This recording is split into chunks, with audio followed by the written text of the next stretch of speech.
జంజీ ఉద్యమాలతో అధికారంలోకి వచ్చిన నేపాల్ ప్రధానమంత్రి బాలెన్ షాకి ఇప్పుడు అదే జంజీ తిరగబడుతున్నారు, ఉద్యమాలు ఉధృతం చేస్తున్నారు అతనికి వ్యతిరేకంగా.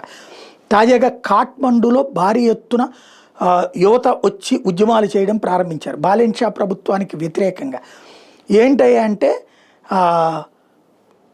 ఏదైతే పేదల మీదన దాడులు ఆపాలి, హ్యూమన్ రైట్స్ని కాపాడాలి, ఇల్లీగల్ అరెస్ట్లు ఆపాలి, అలాగే పేదలకి షెల్టర్ని తీసేయడాన్ని ఒప్పుకోమని. అసలు జరిగింది ఏంటి అంటే టెంపరీ హౌస్లు ఎవరన్నా అక్కడ పేదలు ఇల్లు కట్టుకుంటే రోడ్ల పక్కన పాకలో లేకపోతే షెడ్ లాంటి వాటిని కూల్చేసి 2600 కుటుంబాలని రోడ్డును పడేసింది బాలెన్ షా ప్రభుత్వం.